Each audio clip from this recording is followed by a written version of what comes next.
I got my degree in psychology first, and it was a bachelor's degree, and I had the intention of helping children and families. And I'd known that from a young age. I'd worked at like a residential facility for children, and it was just something that I thought I wanted to do. And when I came out of college, I actually moved to Florida.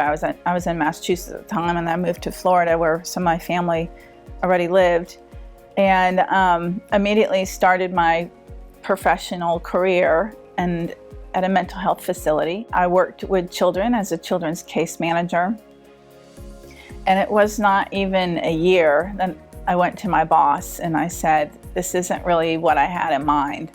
And what I was feeling was myself, the therapist, the behaviorist, the psychiatrist, like all the team that was there, I felt like we were like bending over backwards to try to help these children.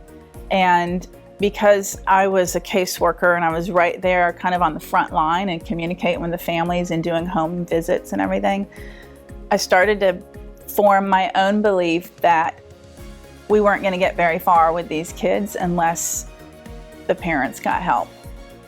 And the parents weren't coming to our center to get help. They were sending their kid and they were saying, fix my kid. And next thing you know, we were medicating kids, and we were, going behavioral therapy and regular therapy and all this stuff, and it really bothered me. So I knew from a young age that I wanted to affect people's lives in a really profound way, like a very positive, profound way. I wanted to see this big bang kind of thing.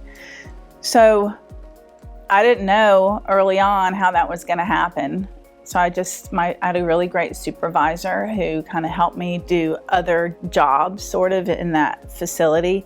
So I got to try out a lot of different things. I helped with children in the school systems with substance abuse counseling and some crisis intervention stuff, and it was great. And then, at the time I was married, I had 2 little kids, and I was able to work from home and do some stuff. I worked for Big Brothers Big Sisters as a caseworker, interviewing bigs and littles and matching them up, and it was really on my side interest. I've always had a really big personal interest, and almost to the degree of an obsession with wanting to understand spirituality, like who and what we really are.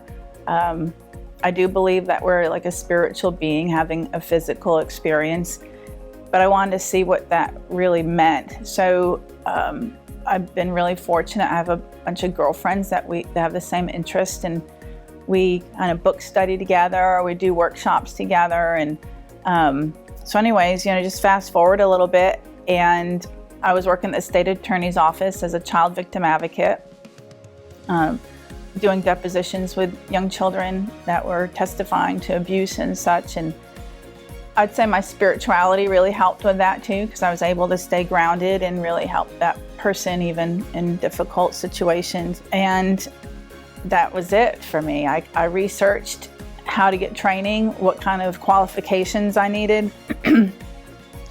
And I actually called around to different hypnotists and found out who's the most popular teacher or the most highly recommended. And it was Jerry Kine out of Florida, and I was already in Florida.